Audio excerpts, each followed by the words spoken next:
Olá, bom dia a todos.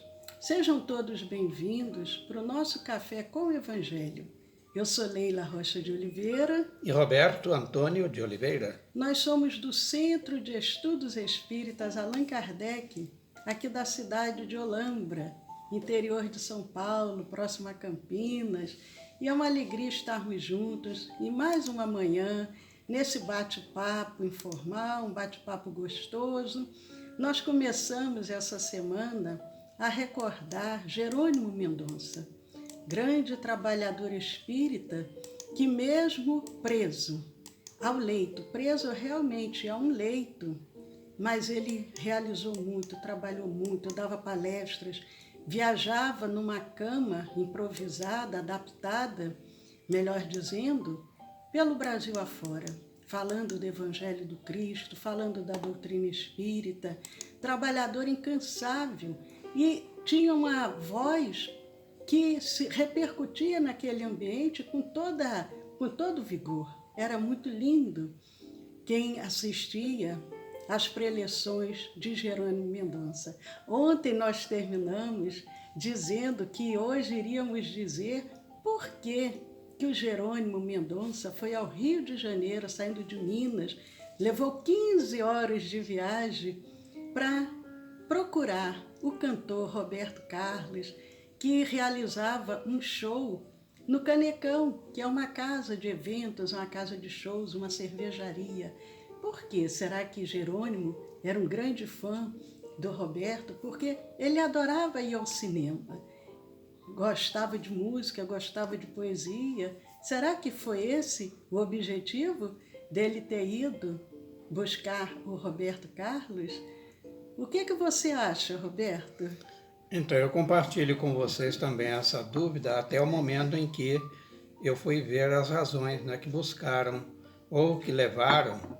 O Jerônimo e sua trupe era uma equipe de 6, mas o Jerônimo 7, né, dentro da Perua Kombi. Ele precisava de ajuda, ele Sim, não se movimentava. Era o suporte, o staff, né, para tudo. E então ocorreu que a creche em construção à época estava precisando de recursos. E o Chico era muito amigo, né? Ele era uma espécie de um pai espiritual para o Jerônimo Mendonça. E aí o Jerônimo, então, nesse menos, ele fala assim, olha, eu vou saber do Chico. Quem sabe o Chico, né? Ele tem uma inspiração, uma sugestão. Quando ele diz o Chico, é o Francisco Cândido Xavier, que ele periodicamente ele ia a Pedro Leopoldo, pedia orientações, mas chegava lá, ele dava palestras. Correto. Aí, então, ele falou assim, olha, gente, vamos buscar o Chico. E foram. E aí, é o que a Leila fala, ele geralmente dava as palestras, né, que falava muito bem, um excelente orador, e uma temática, uma abordagem com muita emoção, muito sentimento, mas uma comunicação autêntica, né? E aí ele então confidencia ao Chico o que estava incomodando a ele naquele momento. Aí o Chico fala assim, olha, interessante você ter falado isso. Sabe quem esteve aqui nesse último fim de semana? Porque Uberaba era uma cidade grande, né? Já era aquela época. E era uma espécie de metrópole regional, assim como Campinas é hoje, nas cidades que tem aí o seu centro, né? A cidade do seu entorno, que tem Campinas como centro.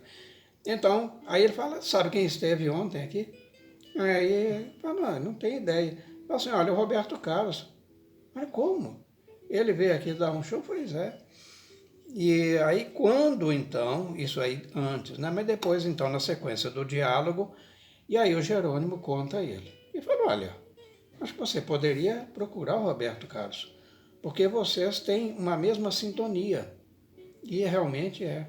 O Roberto Carlos, ele não teve uma infância fácil, é muito importante isso quando a gente se referencia à infância de alguém que hoje nós vemos como um astro do futebol, do cinema e das mídias em geral, e no ramo artístico também.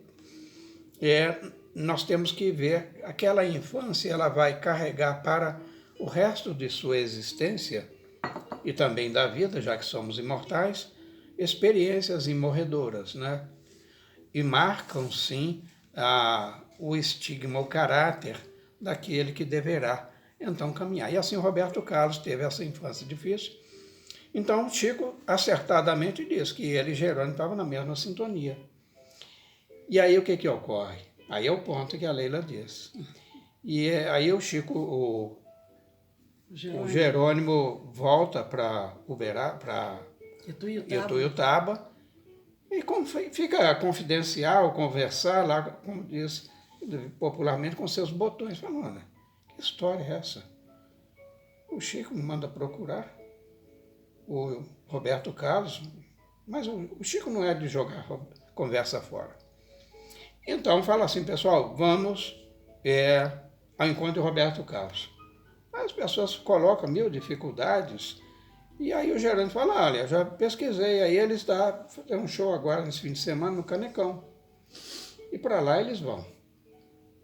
Gente, a casa de show Canecão, hoje nem tanto, mas naquela época, era o top, né, dos shows noturnos, né, e de grandes afluência de público.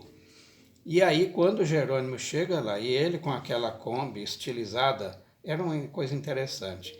Ela tinha como dístico, fora da caridade, nossa salvação, escrito na chamada perua Kombi, né?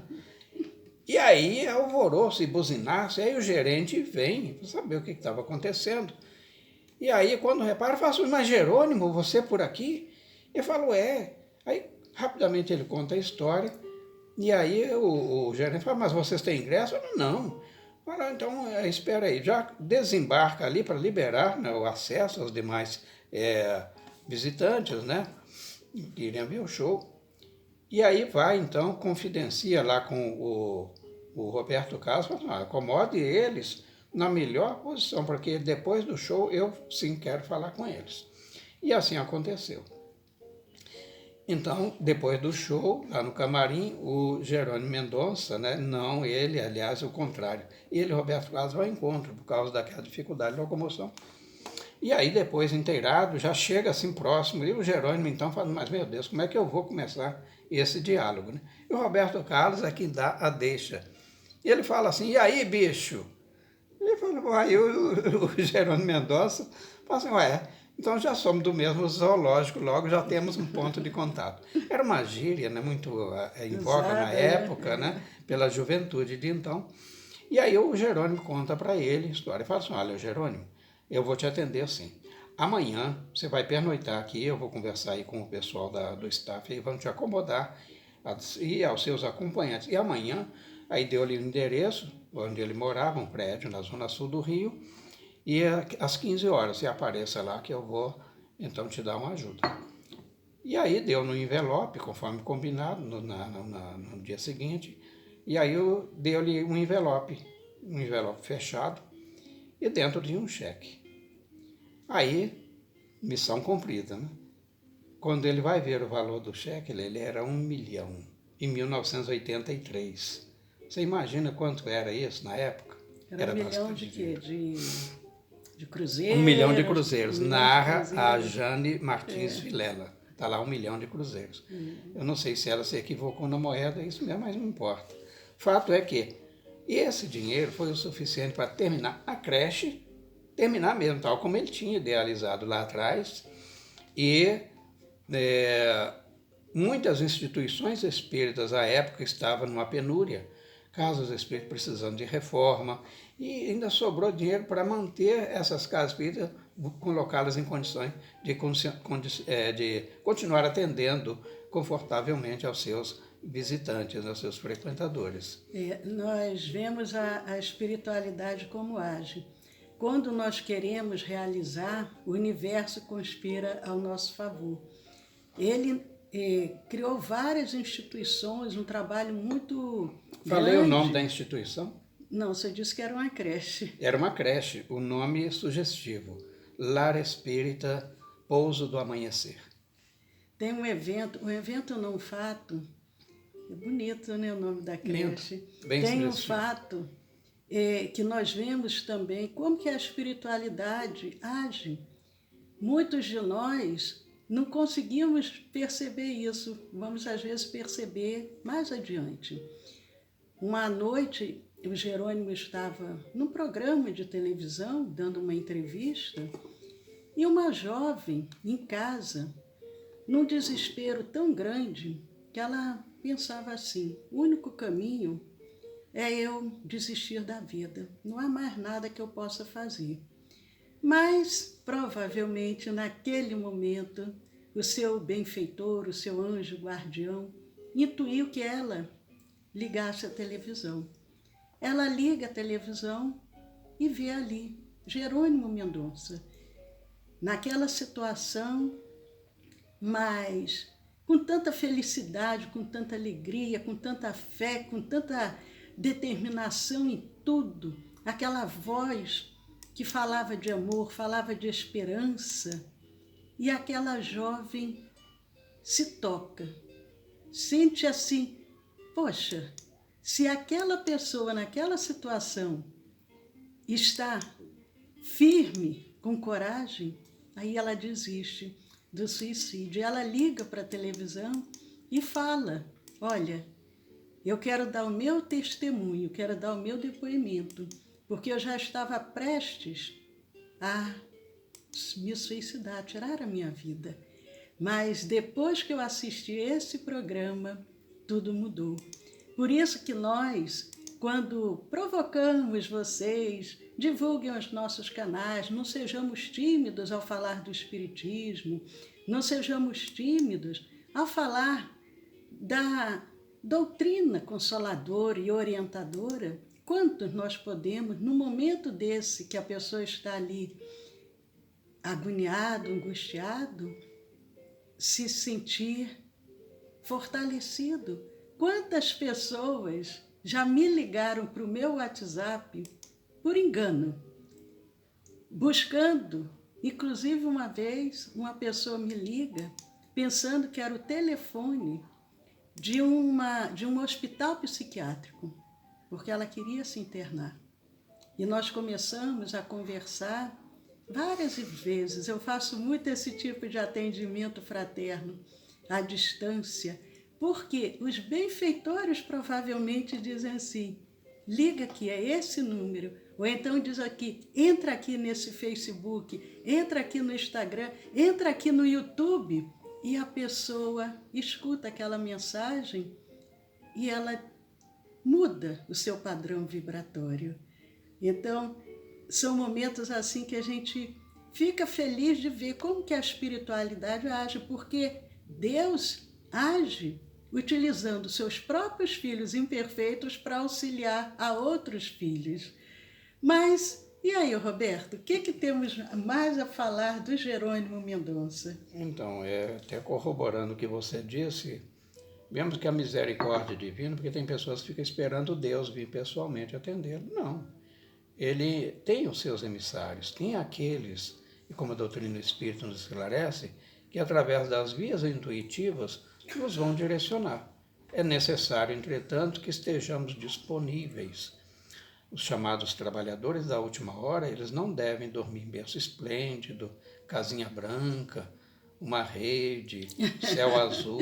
Não. Mas a rede é bom. Está disponível, sim, mas a vida não é esse o propósito da vida. Muito bem. E a relação que a Leila colocou, essa quase suicida, ela era uma pessoa abastada, né? Uma família muito provida de recursos materiais, entretanto, ela havia um vazio existencial enorme. E quando ela ouve pela televisão, porque ela dizia assim: eu vou ligar a televisão pela última vez, e como ela dizia, eu vou me despedir desse mundo cão. Então, sabe? E aí, naturalmente, foi atendendo à intuição do seu anjo guardião. E quando ela vê, então, a reportagem, né, que ali ele estava indo ao ar, e que pergunta ao Jerônimo, o repórter pergunta: mas o que é para você a felicidade? Ele fala assim: para mim, que já estou há mais de 20 anos nesse leito, seria virar um pouquinho assim de lado. E ela, quando vê aquilo, fala: meu Deus, eu tenho uma riqueza fantástica, eu tenho saúde, sou jovem, não tenho motivo para me matar. Então, ocorre que a Leila já colocou esse desfecho. Entretanto, voltando ao Jerônimo Mendonça, Ele, numa determinada ocasião, foi acometido de uma hemorragia incessante. Mais de um médico com que ele se consultou e que foram até ele, já o conheciam, e atendê-lo falou assim: Jerônimo, não temos mais, a medicina não tem mais o que fazer.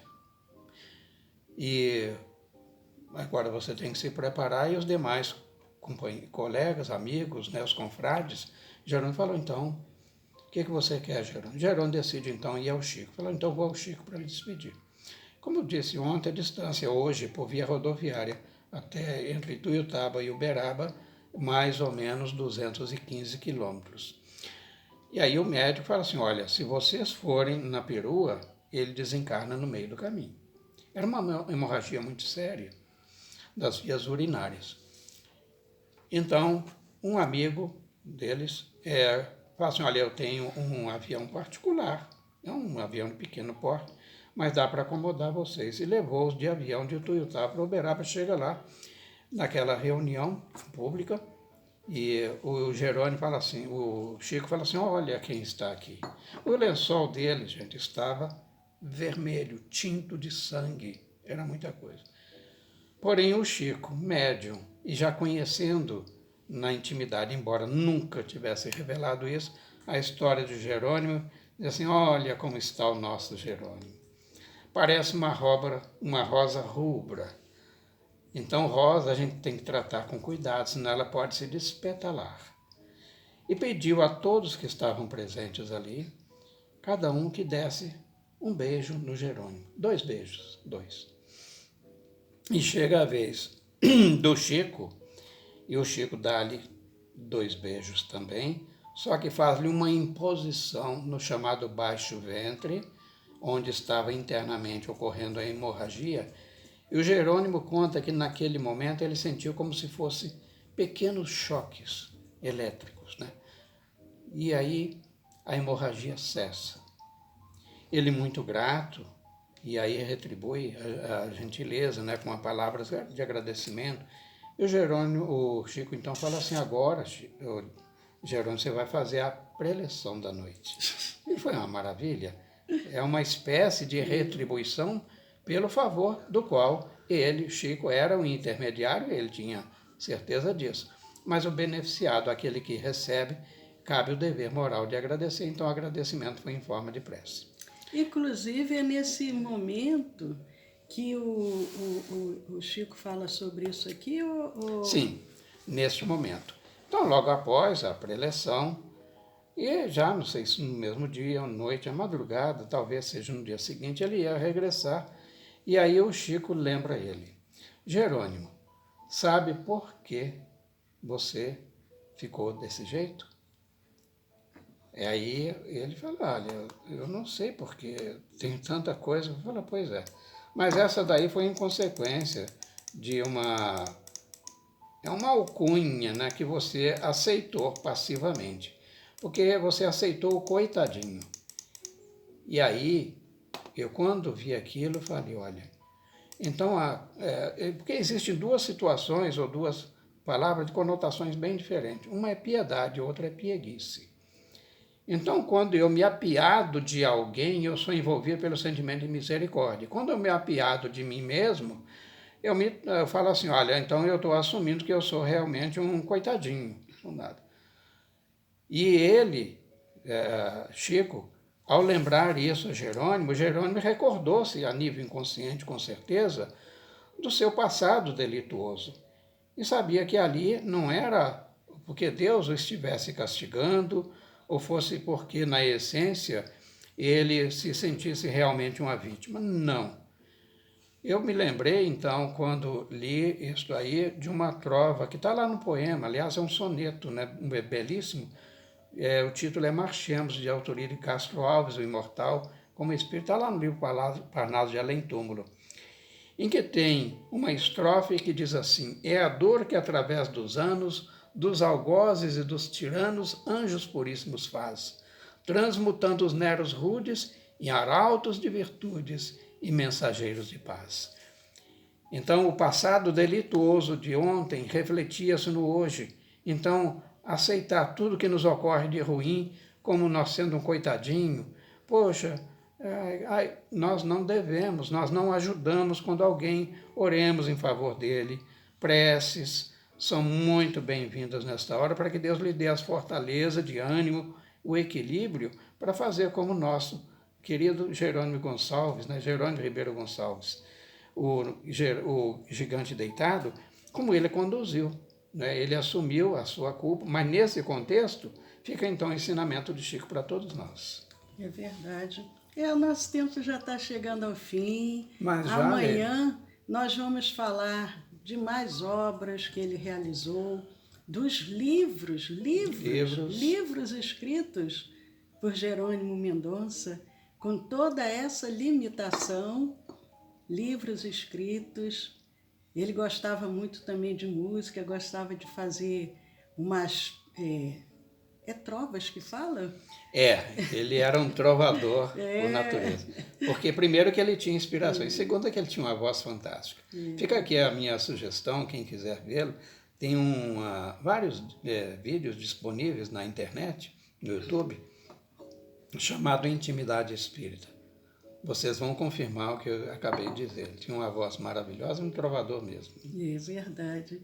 Mas olha, a gente se embala assim com essa mensagem de esperança, de ver que todos nós temos possibilidades. Por mais que sintamos que não, mas quando a gente vê esses exemplos de vida, é assim como se fosse uma injeção de bom ânimo, uma injeção assim daquela vitamina quando a pessoa estava com anemia muito profunda e o médico passava aquela injeção de ferro para a pessoa dar um vigor. E é isso que a gente sente ao ouvir essas mensagens desses espíritos que, como nós, foram espíritos endividados, mas que souberam superar. Aproveitar, mandar um abraço para a Niva, para a Verônica, Rita Maria, para o Arnaldo, Daniele, Ilzinha, já falei, Cristiane, Regina Carósio. Gente, hoje, quarta-feira, nós temos o nosso curso de Espiritismo às 20 horas e no final do nosso curso nós temos procurado nesse momento, todas as noites, sempre ao final das nossas pré-lições, dos nossos estudos, dos nossos cursos, fazermos uma vibração, uma irradiação, o passe magnético espiritual à distância, a magnetização das águas, das medicações. É um momento que a humanidade precisa muito. E nós, que já estamos em condições, nesse momento nos unimos aos benfeitores para doarmos. E os que estão precisando, neste momento, abrem os seus corações para receber. É uma grande rede do bem que vai sendo, se fortalecendo, engrossando esses fios do bem. Amanhã nós vamos falar aí de engrossar esses fios também, ou amanhã ou sexta-feira. E lembramos a todos que ainda não conhecem os nossos canais do YouTube e do Telegram, que ainda não se inscreveram. Quem já conhece, entra lá, dá um joinha, compartilhe. Quem ainda não se inscreveu, entre lá, se inscrevam, convide os amigos, convidem os familiares, para que os nossos canais possam ir levando essa sementinha de esperança, essa sementinha que pode colaborar muito. Nós não sabemos a quem ela pode chegar.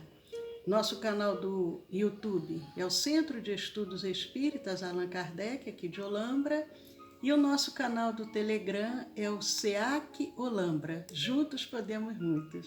Amanhã, às 10 horas, vamos dar continuidade a essa história belíssima. Um beijo, paz a todos. 8 da noite, hoje, 10 da manhã, amanhã. Então, muito obrigado a todos. Foi um prazer ter estado com vocês e até amanhã, assim Deus o permitindo.